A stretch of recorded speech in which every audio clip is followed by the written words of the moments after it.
Martin Luther, John MacArthur, Wolfhard Pannenberg are among the few Christian thinkers that have advocated for God's omnipresence. Yet, most Christian thinkers have shied away from this view. But why? Find out on this episode of Ancient Egypt and the Bible.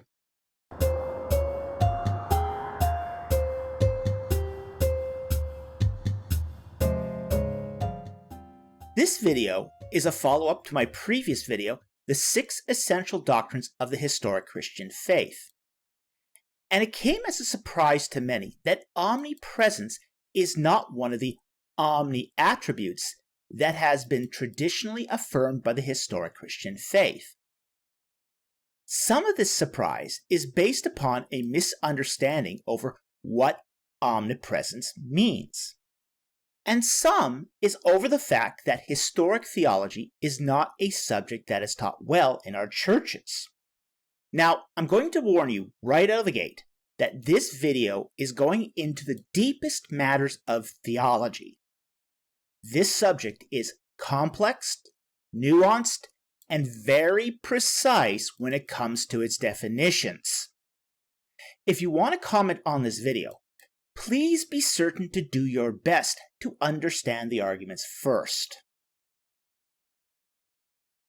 When I was taught classical theology and theism, we only focused on 3 omnis: omnipotence, omniscience, and omnibenevolence. Essentially, all power, all knowledge, and all good.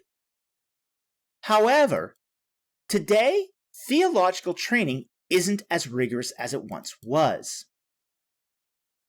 So, to set the stage for this controversy, let's begin with an anecdote from Tom Baker of Doctor Who fame. In an interview with British television, he recounts a conversation he had with his mother. Now, the anecdote goes, when he was a kid, him and his mother were in their kitchen. And Tom asks his mother, "Is God everywhere?"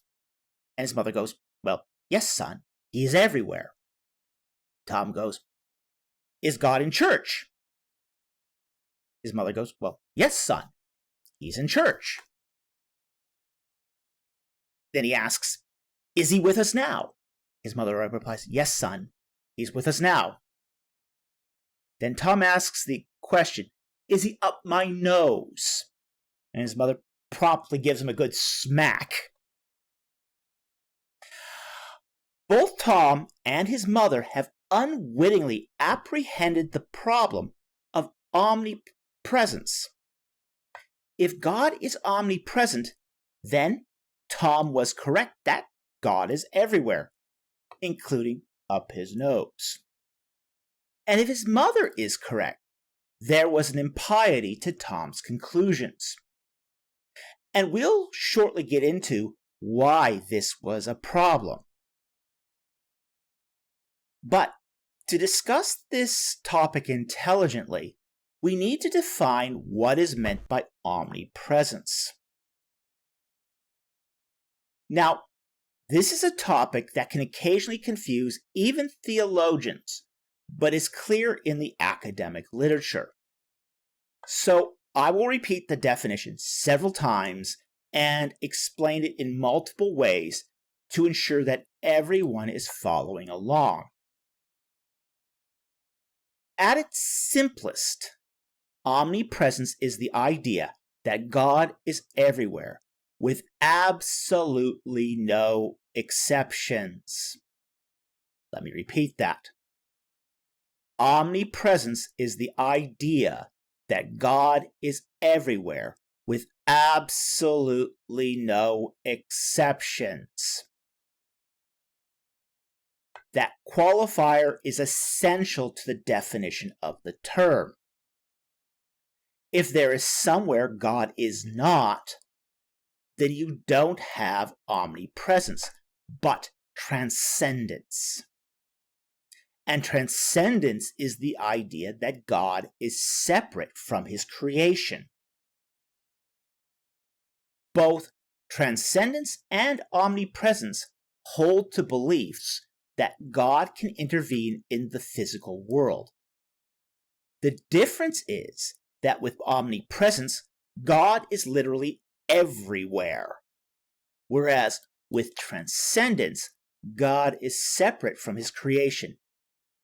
They are mutually exclusive ideas, so you can't have both at the same time.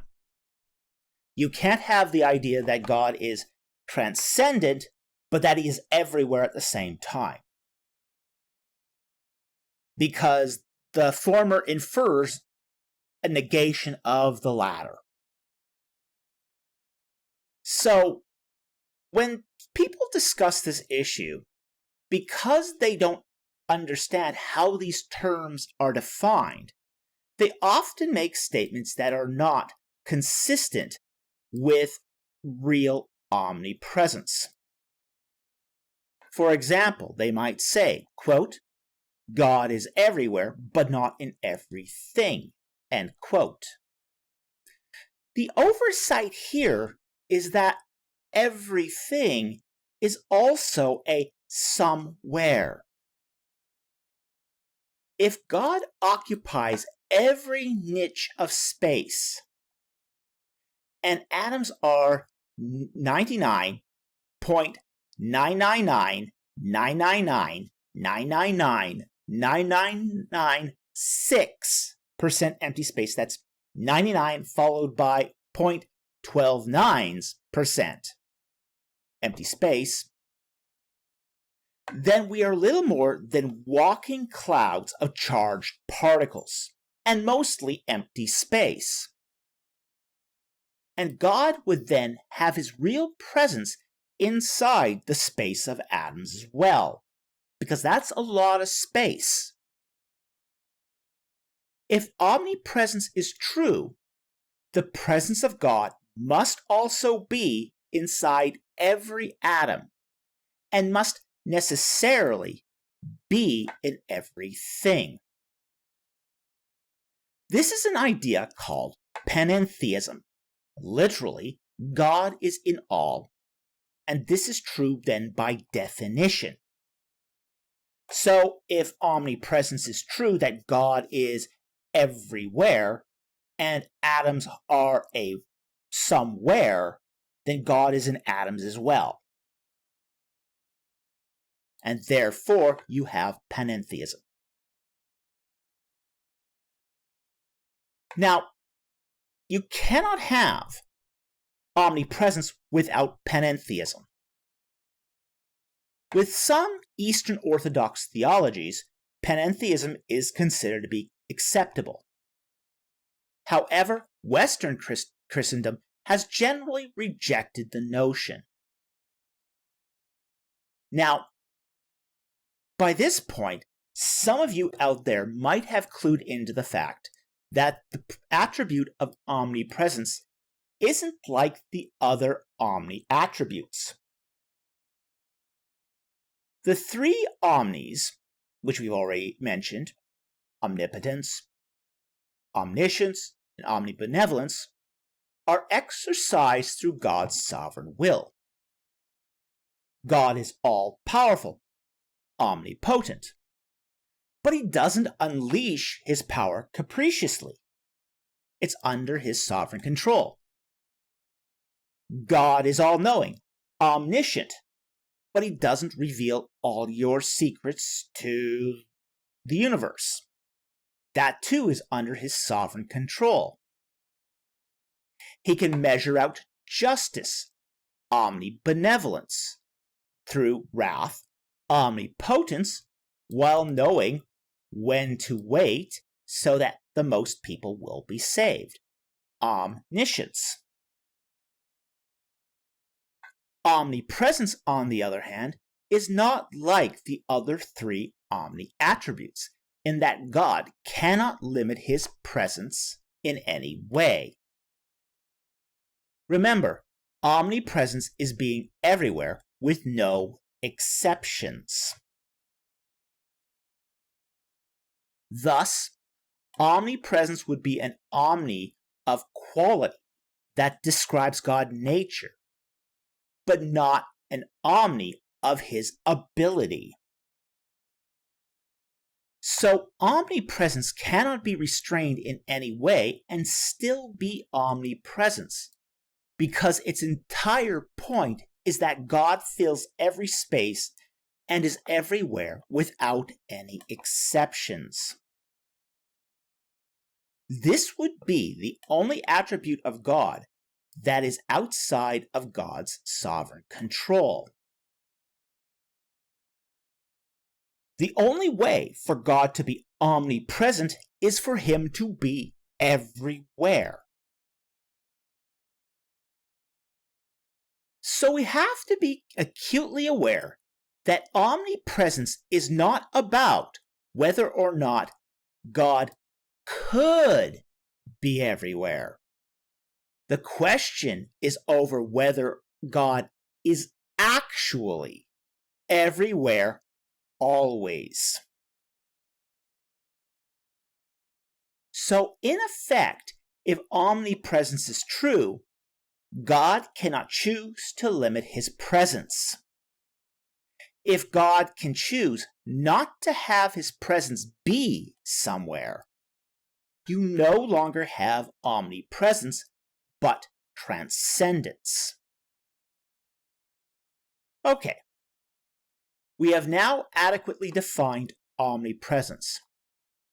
Now, some people will probably still cry out that God is both omnipresent and transcendent, in which case I would suggest starting this video over and reviewing what was just said, because they are mutually exclusive concepts.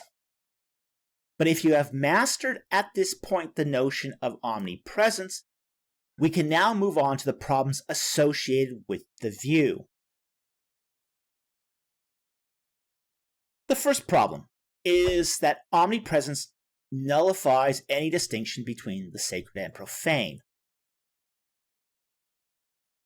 If we return to our Tom Baker anecdote, both Tom and his mother are correct in assessing the theological understanding in their own ways. Tom was correct that if God is everywhere, then he is indeed up his nose. And what would be the issue with that? On the other hand, Tom's mother intuitively knows that God being in profane places is impious and potentially sacrilegious. Because God is everywhere, then everything becomes and is sacred. But because the world is fallen and profane, nothing in the world is sacred any longer. This is a problem because the highest attribute of the Christian God is that he is holy. And holy means to be set apart. God cannot be holy if there is nothing for him to be set apart from. In Exodus 20:11, the text states that God worked 6 days to create all things, but on the 7th day he rested. And the Hebrew here literally says El Kain, literally against or away from it. God not only rests from his work, but he is separated from his work and rests away from it. The text is referring to the idea of transcendence, that is, that God is separate from his creation. God being everywhere without exception also means that the sacred versus profane divisions that we find in the Bible are practically meaningless.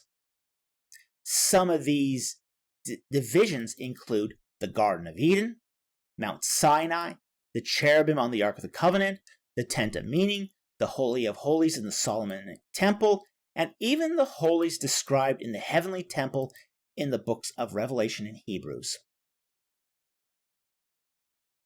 When the distinction between sacred and profane is broken down, this degrades the difference between holy and unholy because there is no actual separation between the categories. Ancient Near Eastern religion is predicated on the separation of sacred and profane spaces, and the Bible reflects this also. When God descends to Mount Sinai, he warns the people that they should not come up onto the mountain, Exodus 19:12, but that God came down on Mount Sinai, Exodus 19:20.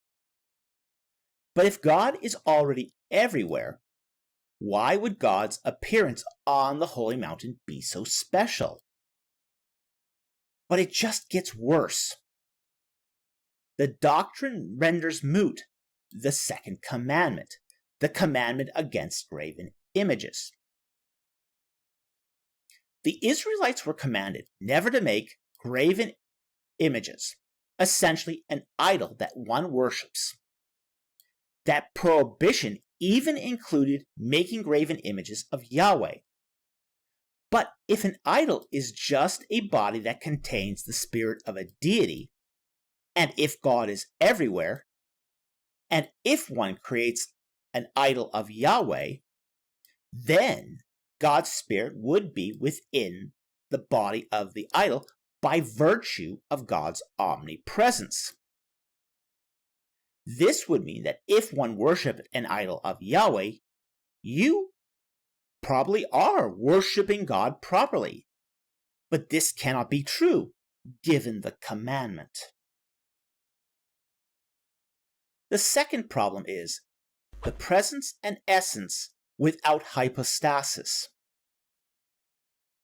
The term omnipresence stresses that God's real presence is everywhere through God's essence. Thus, in every physical place, God knows what is happening intimately and is capable of exercising his full powers because he is actually there. However, the Christian conception of God is that he is a spirit without components. This is called divine simplicity. As such, the essence of God cannot be separated from his personhood, his will, identity, emotions, and intellect, also called his hypostasis or person. In classic Trinitarianism, there are three hypostases in the Godhead: the Father, the Son, and the Holy Spirit. And the three hypostases are the one God. And I repeat, God's essence can never be separated from his personhood. Since we are supposed to be talking here about Christianity, not Hinduism. The definition again of the Trinity is the three persons of the Trinity are the one God. When we combine this idea of omnipresence, we arrive at a strange conclusion, which is that God's essence and personhood is inside every atom, every rock, every pagan idol, and every sex toy. Yes, I just said something offensive, because if you hold to omnipresence, you need to engage the sacrilege caused by the belief. And in the Old Testament context, between the Incarnation and the crucifixion, we are led to some problematic issues, because not every hypostasis is asserting its omnipresent state. The Father is in heaven, Matthew 5:16, 6:1, verse 6:9. The Son is incarnated, Luke 1:35, John 1:14. And even the Holy Spirit was not in the world. The hypostasis of the Holy Spirit was behind the veil as the Shekinah glory and had to be sent by the Father, John 14:26. During this period of time, the whereabouts of each person of the Trinity is accounted for. The only exception to this is during the baptism of Jesus, where all three persons of the Trinity manifest in one place. if none of the three persons of the Godhead were present in the omnipresent divine essence, who was?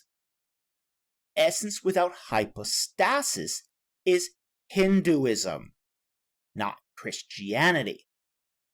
This ceases to be a problem if God was transcendent instead of omnipresent, because we then would not expect the essence of God to be in all places. The third problem with omnipresence is that it attacks the uniqueness of the Incarnation. Maria Lichtman, no friend of Christian orthodoxy, notes that with regards to the Incarnation of Christ, omnipresence, quote, deprives God not only of divinity, but humanity as well, tumbling God from the height of infinity, though intelligence and life, down to mean being alone, end quote. The issue is that because the Christian God cannot exert essence without hypostasis, is Christ filled with the hypostasis of the second person of the Trinity, while everything around him is filled with the essence of a different hypostasis? What does this do to the uniqueness of the Incarnation? When Christ is crucified, is he, quote, abandoned by God, end quote, Mark 15:34, while God is still there in the nails and the wood of the cross itself?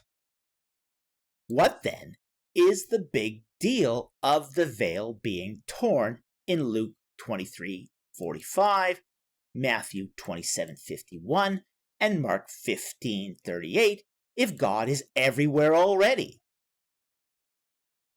If omnipresence were true, Christ's distinctiveness as a person collapses into a generic collective of matter and God energy, washing away all uniqueness. Another problem with omnipresence is it makes God the author of evil. As a God who is all good and cannot tolerate evil in his presence, classical theism and the Bible shows God dealing with human sin by deferring from divine judgment, by withdrawing from mankind. Omnipresence aggravates the problem of evil by pressing God towards immediate action against sin, since God cannot withdraw from the situation. He is always present. This pressure erodes the attribute of omnibenevolence, all good, to make God a deity of indifference. But if we push back and say that God does not interfere, but that his omnipresent absolute control over all existence is guiding evil towards good, that too has implications. This essentially strips humanity of all freedom, removes secondary causes for evil, making God the author of evil, and creates a fatalism. Finally, and perhaps most importantly, the problem of pantheism. Perhaps the worst problem of omnipresence is that it tends to collapse into pantheism. This problem has been noted by ancient scholars as well as present. Thomas Aquinas rigorously argued against omnipresence on these grounds, becoming an advocate of hard transcendence. Spinoza also recognized this issue, but embraced pantheism. Almost immediately after Spinoza did this, pantheism was anathematized by the Roman Catholic Church. Recently, even William Lane Craig notes that transcendence collapses into monotheism, while omnipresence collapses into pantheism. However, today, many theologians are not adverse to pantheism, even though it runs contrary to the historic Christian faith. Pantheism is the idea that God becomes inseparable from matter. James Whiten observed that, quote, all things consist in God, end quote, is a statement of theism, but God consists in all things, end quote, is a statement of pantheism. Unlike traditional theism, where all creation depends upon the divine for its existence, omnipresence inverts that dependence. Under the rubric of omnipresence, God is infinite, but creation is finite. Thus, God necessarily fills all creation. No portion of creation is separate from God's presence. As a thought experiment, let's say scientists invent a teleporter, which is not that far-fetched given the current state of physics. We also know that outside our universe is nothing. No matter, no energy, no space, and not even time. Outside the universe is quite literally nothing. If scientists teleport a rock outside of the bounds of our universe, can an omnipresent God choose not to have his presence follow the rock? Remember, the definition of omnipresence is that God is everywhere without any exceptions. So, if scientists create a new space by moving matter to where there is no space, is God compelled to fill that space? If omnipresence is true, then the answer is yes. This makes God inseparable from space and matter, and the entire divine nature collapses into pantheism. So as the universe expands, God expands with it. An omnipresent God follows space and matter.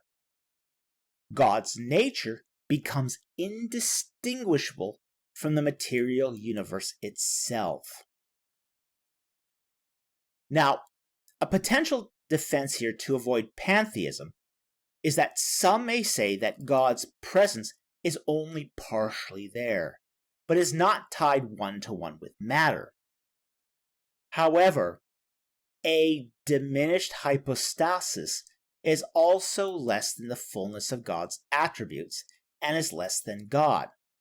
So, unfortunately, this proves to be no solution at all. So, with that said, let's end this with some concluding thoughts. First, what do we do with the Bible passages that seem to suggest omnipresence? Well, there are really only two major passages that seem to suggest omnipresence. Psalm 139 and Jeremiah 23:23 to 24. In the case of Psalm 139, the passage is not really talking about God's omnipresence, but that you cannot escape from him. Reading this passage as a proof text for omnipresence is actually doing an exercise in eisegesis, essentially reading something into the text. This leaves the real challenge of Jeremiah 23:23 to 24. The passage is basically saying that nothing escapes the Lord's attention, not even the lies of the false prophets. The passage infers the magnitude of the Lord's presence while not strictly being inconsistent, where the Lord separates himself from his creation, for example, Exodus 20, verse 11. The takeaway for all this is that God is infinite and powerful beyond all imagination, but he has chosen to manifest himself transcendently, where he can intervene with his might and majesty and in a manner that is consistent with his nature and true monotheism. Hear, O Israel, the Lord thy God, the Lord is one. Anyway, I hope you enjoyed this video. I hope you learned something today. Thank you very much for watching, and I will see you next time on Ancient Egypt and the Bible.